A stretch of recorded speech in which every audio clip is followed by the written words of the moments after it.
Good morning, dearest teacher. Thank you for being with us.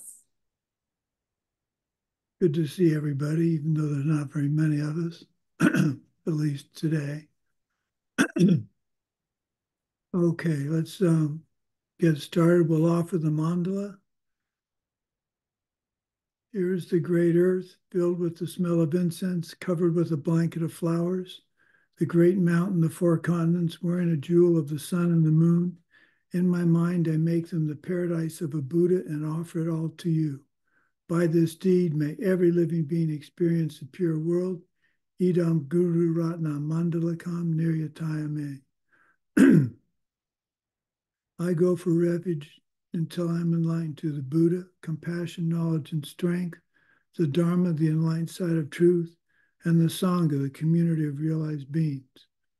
From the virtuous merit I create, from the practice of giving with the understanding of emptiness, moral discipline with the understanding of emptiness, patience with the understanding of emptiness, joyous effort with the understanding of emptiness, concentration and wisdom, may I attain the state of a Buddha for the benefit of all living beings.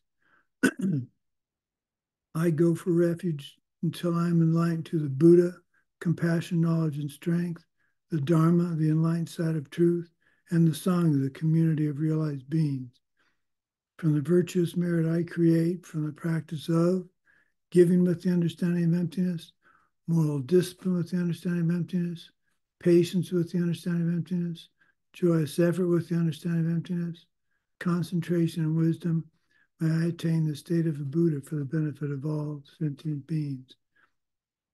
I go for refuge until I am enlightened to the Buddha, compassion, knowledge, and strength, the Dharma, the enlightened side of truth, and the Sangha, the community of realized beings. From the virtuous merit I create, from the practice of giving with the understanding of emptiness, moral discipline with the understanding of emptiness, patience with the understanding of emptiness, joyous effort with the understanding of emptiness, concentration and wisdom, may I attain the state of a Buddha for the benefit of all living beings.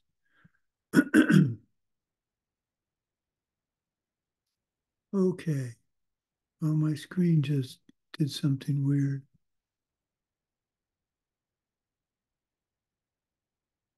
Hang on a minute. There we go. Okay. This is going to be a pretty short class. I struggled with what to talk about today, and I couldn't get together what I wanted to. So we're just going to do a few small things, and then hopefully I'll get my act together for next Friday. But before we do that, let's do a little rejoicing. So, Jackie, what do you have to rejoice about? Thank you, dearest Lama, Sumati, and dearest friends from across the world. Rejoicing that we have this teaching, that we're here together right now in this moment, and to really cherish and appreciate your love and time that you put into these classes for us. It's deeply precious, and it's very grateful for the gift of your time. Thank you so much, dearest Lama Sumati. Oh, you're welcome. Katya. Hi, hello. I rejoice that this this week, I spend less time in social media, and instead of that, I use my time in the teachings, study the teachings. Good. Well, that sets the karma up for you to receive teachings in the future and to be a teacher. Oh, that's so great. Good. Thank you. Good. Sheila?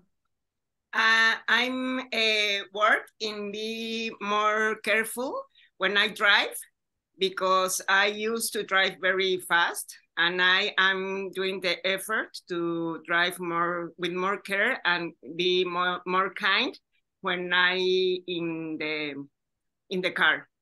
And this is a big effort that I am doing, because I'm very impatient, and then I'm doing my best effort. Good.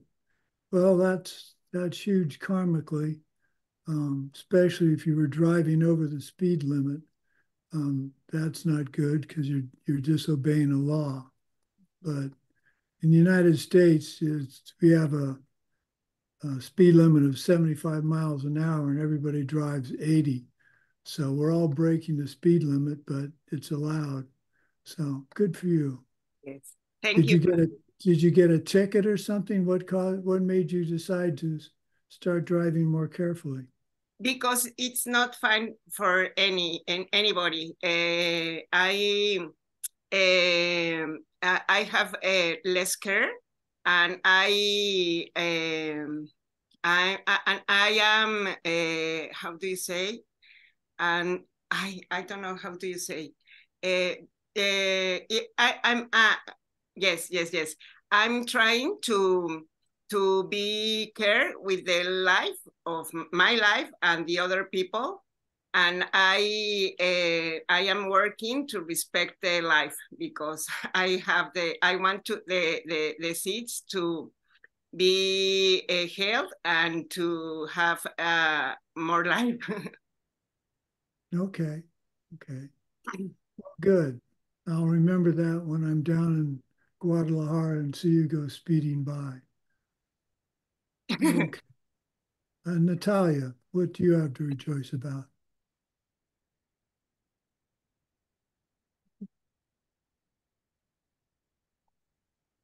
Your microphone's not on. Yes, now it's on. Hello, thank you. Thank you, Lama. It's echoing. Okay, sorry. Let me try.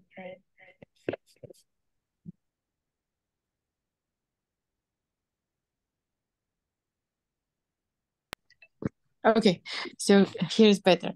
So for me, for the past few days, I'm noticing that I'm noticing more good things that I'm doing. I'm very critical of myself, and for me it was very hard to start doing the coffee meditation and to rejoice what I'm doing. But thanks to you, every time I have to remember something, and I'm remembering more and more things that I'm doing that I can rejoice about. So thank you so much for that. Oh, good. I think we tend to think of the things we do wrong, and you shouldn't dismiss that, but there's a lot we do right that we don't give ourselves credit for. So, Claire, what do you have to rejoice about?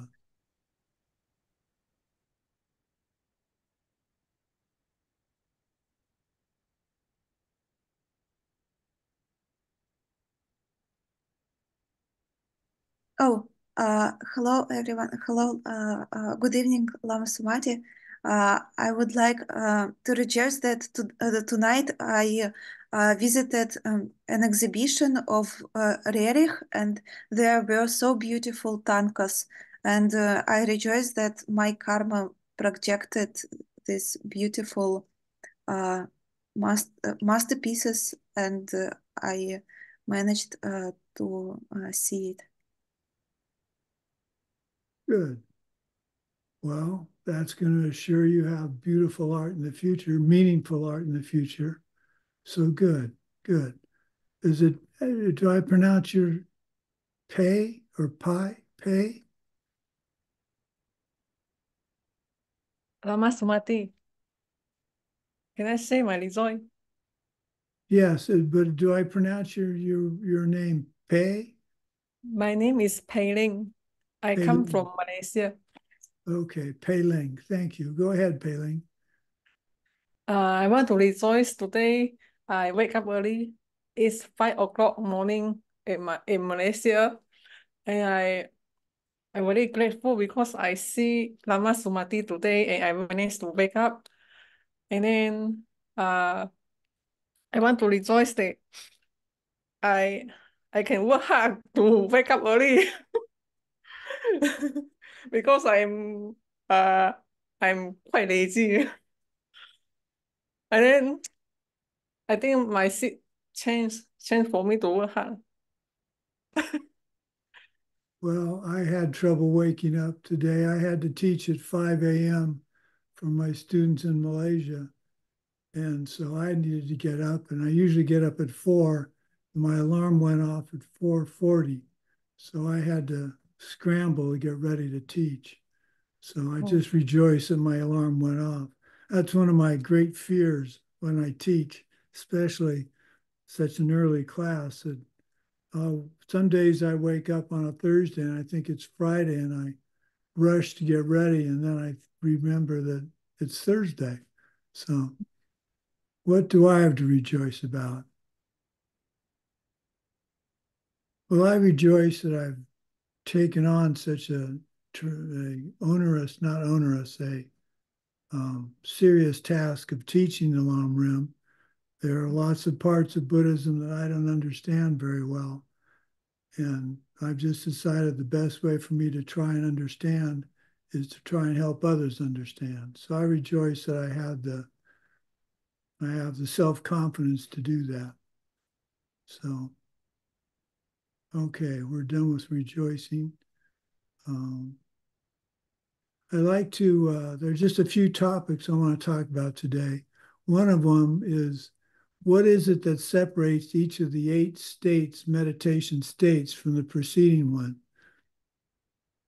So what separates the first and second states of mind from each other is that the mind stays on the object for a short period of time. And then in the second stage, it stays for a little bit longer. And what separates the second and third states of mind is that the wandering away from the object is shorter, still not perfect, still not on it really well, but it's getting better. What separates the third and fourth states of mind is whether or not it's even possible for us to lose the object of our meditation as we're getting close to good fixation. The fourth and fifth states of mind that are separated by the fact that we do not get that where our fixation's good, we don't lose the object, but we have dullness. Then what separates the fifth and sixth states of mind is whether or not we still need to watch carefully for subtle dullness. And furthermore, subtle restlessness is also less at the sixth state. What separates the sixth and seventh states of mind is whether or not we are very aware of losing ourselves in subtle dullness. And the seventh and eighth states of mind are separated by not having any dullness or restlessness at all. And then the eighth and ninth states are separated because we don't have to exert any effort at all to get into meditation. So these states and the dullness and agitation and all that are difficult to describe. You have to have been meditating or starting to meditate. So we'll work on that. The second Lam Rim is a retreat Lam Rim that was held a couple months after this first course. And we're going to be going through all the detail of trying to get the meditation to work and expanding the amount of time we spend meditating. But we don't do that for this course, the first Lam Rim. Okay, the other thing I wanted to do was talk a little bit about the antidotes. I sent a list for everybody, and I just want to read through them. So the best object is the thought for dullness, antidote for dullness, is how lucky we are to be alive and healthy and have the Dharma in the perfect human conditions in a joyful way. When uplifted, shift back to the original object. I think that's something we need to rejoice in. We live in countries where studying the Dharma is permitted. You don't have to worry about studying it in secret. You don't have to worry about a knock on the door that's going to arrest you for having studied Buddhism. I think it's too easy, especially in our country, in the United States. It's so easy to just assume everybody else has that freedom.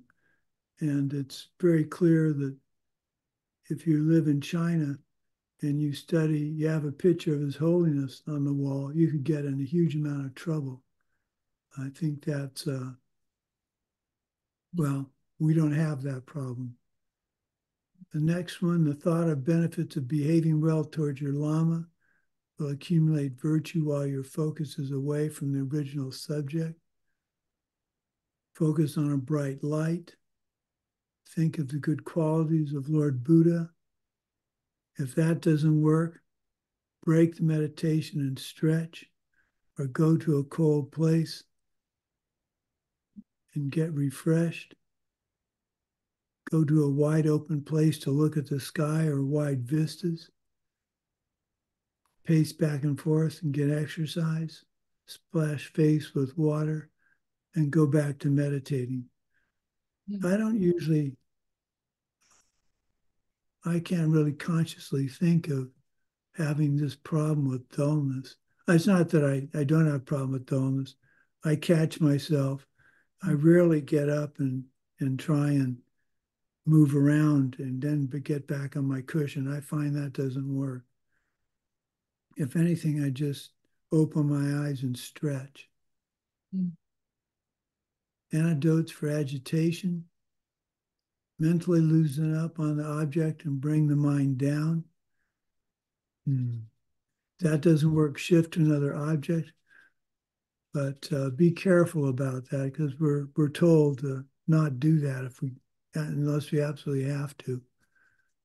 I think the inevitability of death, or the three types of suffering, is a good solution. And the one I really like the most is counting my breath. That helps me get back. If I'm starting to breathe too quickly, slowing my breath down calms me down and gets me back into my meditation. Okay. Now I sent everybody a table. You all have that in front of you? Okay. Let me get that on my screen.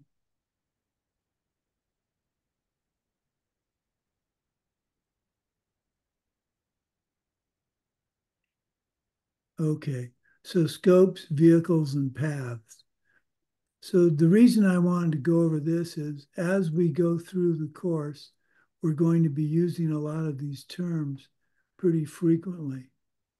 And I know that if I have to think of what's a lesser, if Geshe is talking and he says lesser scope, and I have to go, oh, what is lesser scope? He keeps going, and I'm behind on my taking notes. So I urge you to seriously think about memorizing or being familiar with this table as we go through this course. You'll note that there's lists of 3s and 2s, and they don't always line up. So we're going to go through it and discuss it. The 3 vehicles, the way of the listener. They're called listeners because this level hears the teachings on being a bodhisattva and can convey them to others. However, they do not personally embrace the bodhisattva path. The self-made Buddhas have perceived emptiness directly, but they're neither self-made, having had countless teachers and countless past lives, nor are they Buddhas. They've achieved nirvana, but not full and perfect enlightenment. And we're going to discuss that a little bit later. The greater way, Mahayanas, the spiritual way of the bodhisattva, full and perfect enlightenment. This is a way to become a Buddha. All 3 have 5 paths: a path of accumulation, path of preparation, path of seeing, path of habituation, and path of no more learning.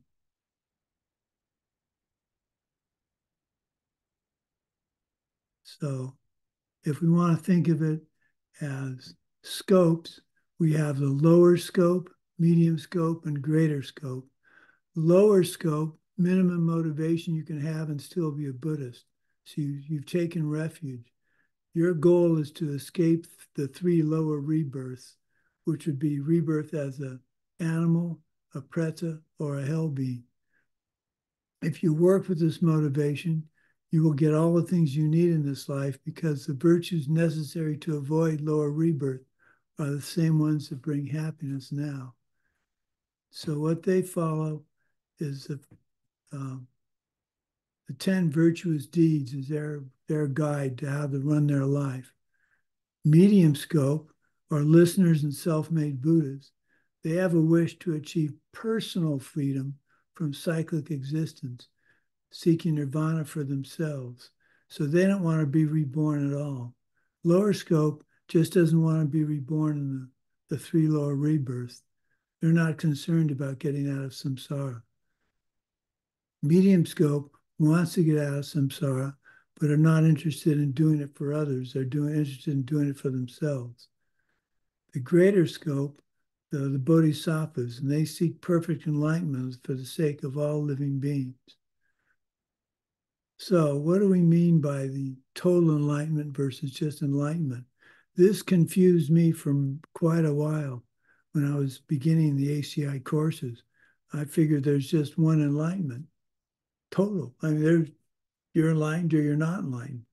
But what it's come down to is, if you're a listener or a self-made Buddha, your idea of enlightenment is nirvana. You can reach nirvana without being a bodhisattva. So their idea of enlightenment is nirvana, which is not true Buddhahood.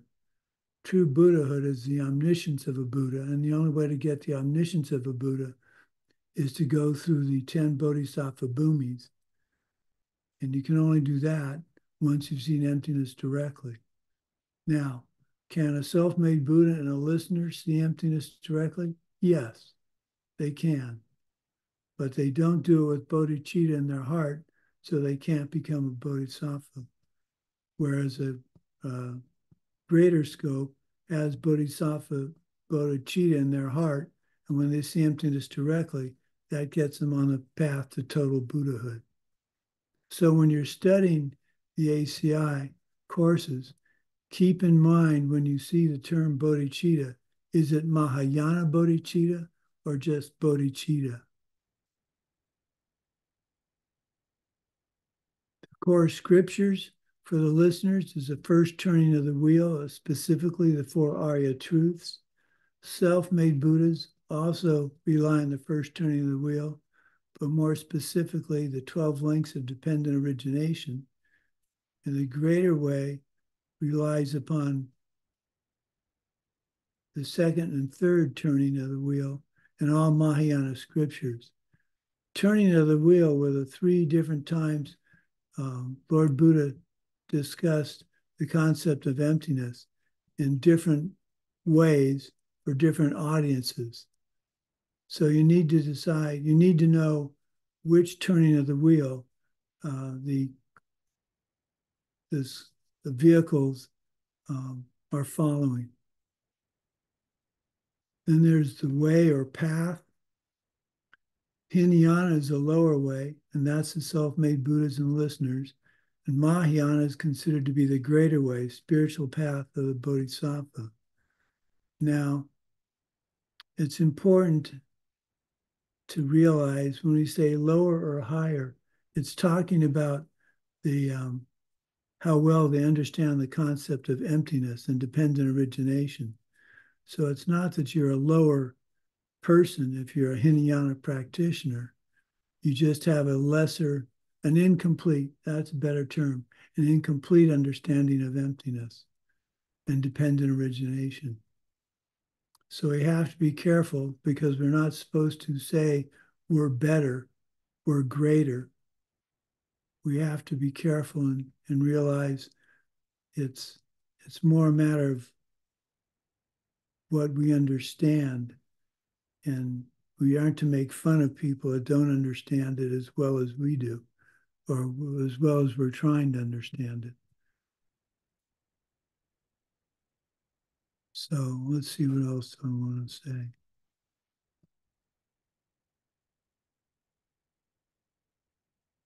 Oh, you'll notice that lesser, medium, and greater don't correlate with the Hinayana and Mahayana. I mean, they correlate, but it's not, in some cases, there are two. Hinayana is the lesser and medium are Hinayana practitioners instead of there being a third version.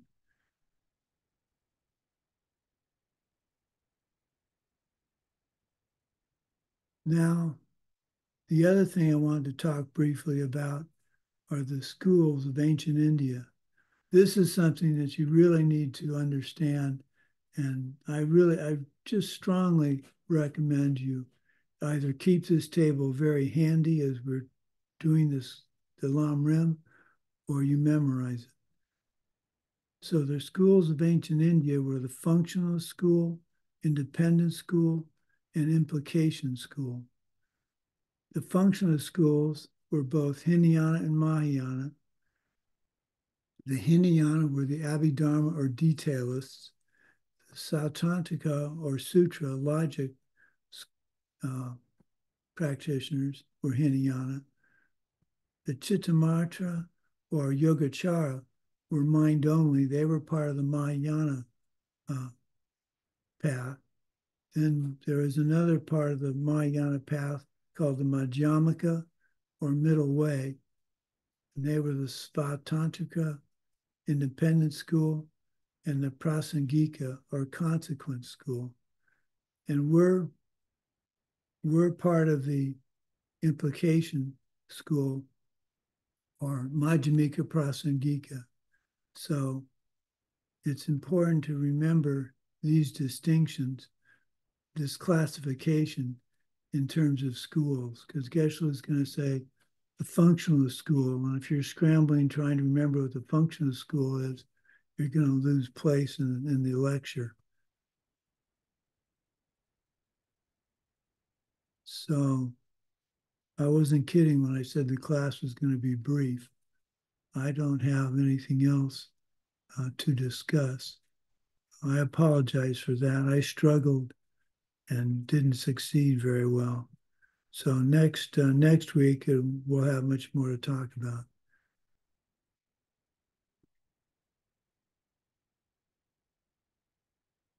So are there any questions?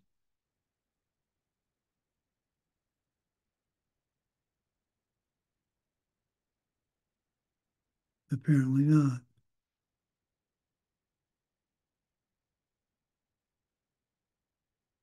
Oh, thank you. What was your most precious experience that you can recall in your retreat? Something that really holds in your heart from your retreat experience? Oh boy.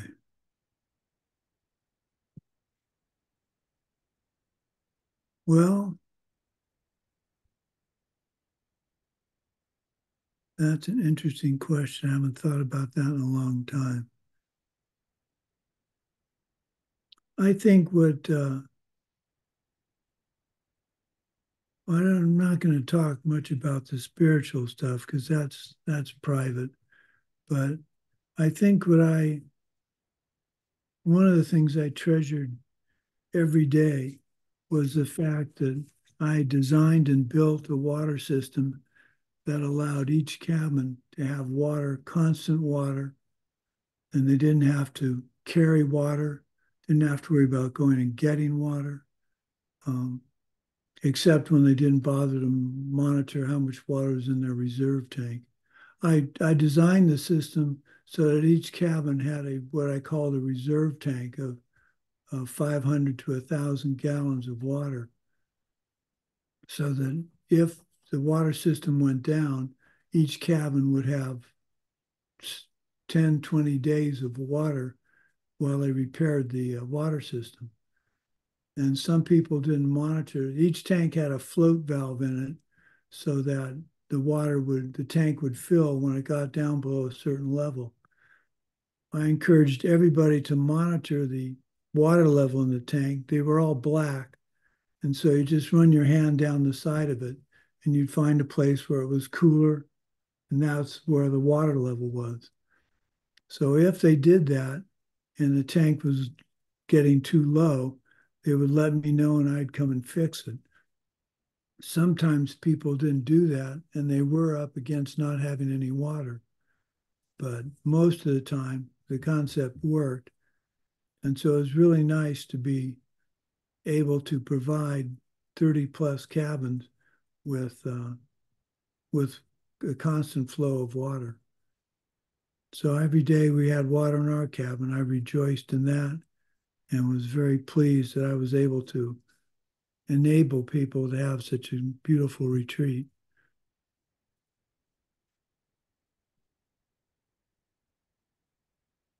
Thank you for sharing your beautiful story. I do have another question, if it's okay, because I would like others to have the opportunity as well. Go ahead. Thank you. Have you ever found yourself, dearest Lama Sumati, in the experience where you're helping others and you see that you are experiencing intensity by really working very hard and perhaps working too hard? And how did you find you were able to cope and pull back or create more realistic ways to be able to work through tasks? Mm.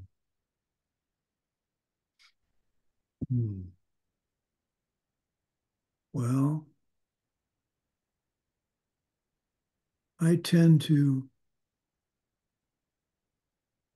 stay up until something's done. So I get 4 or 5 hours worth of sleep, which is not good for me, but I've done that for many years.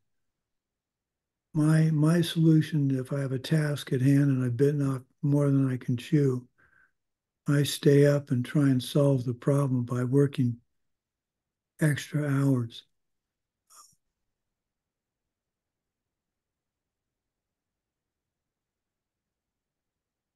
But that's a matter of organizing. I can work multiple projects at once. It's just a matter of organizing them and putting the most important one, the most urgent part of one first. Trying to think of a good example of that. Well, for instance, I'm going to get back in early March. I'm going to get back the manuscript for my latest book. And that's going to require a quick turnaround so the book can actually be printed. So I need to be able to compartmentalize all of that because this is my last read through. And if I don't find errors, they'll appear in the printed book. So I can't waste, I can't do it too quickly, but I've got other commitments. So what I found is most important is taking the commitment so that commitment is present way before I decided to teach the Lam Rim. So that commitment takes priority. Instead of trying to figure out which one I should do first in terms of time spent, I usually prioritize by the commitment. Because I find if I want people to keep commitments to me, I need to keep commitments to others. I do have something else to add to what happened in 3-year retreat. I think one of the highlights of 3-year retreat was being introduced to the practice of white Tara. That was a huge change in my practice and perception of who and what I am. And I'll never forget getting that teaching from Lama Christie.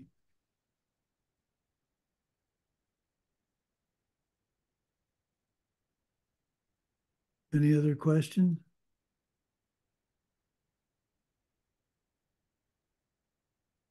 Thank you for your beautiful sharings. When you do your meditation, try and catch yourself the watchful part of your mind. I've struggled with that for a long time. And lately, my meditations have been much better because I've started to develop the part of my mind that Geshe calls the watcher. And I catch myself starting to drift out of my object before I go completely off my object. It's hard to describe if you don't have that capability.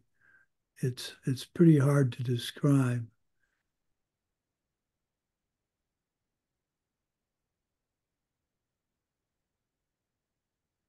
It's just you find yourself starting to drift and catch yourself and return to your object. It's so much of the meditation sequence that we've gone through so far in class, I find really difficult to articulate. But I tried to develop a different way of looking at the 8 levels, and it got wrapped up into contradictions because I tend to think of the physical and not the quality. It's the quality of your mind. When you say a bright mind, it doesn't mean you're seeing things brightly. It means your mind is fresh and awake. And I don't know how to describe that other than to say that. So I'm working on that. I'm going to come up with something, and I'll share that with you when I do. Okay. I think we'll call it quits at that. Let's dedicate today's class. Let's see, what dedication do I want to do?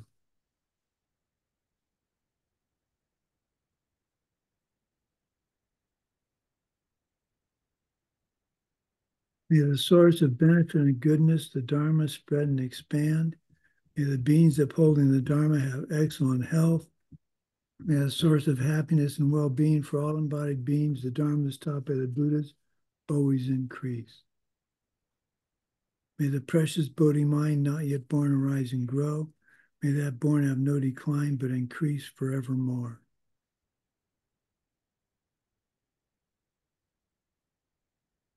Thank you for coming to class, and I'll do my best to do a better job on next Friday. We're going to be starting to talk about emptiness now, and that's a complex subject, but I think I can do a better job with that.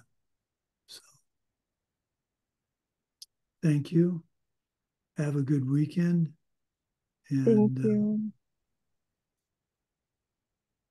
Thank you. Thank you. Thank you very much. Please You're stay very with welcome. us. Claire, do you need me to send you?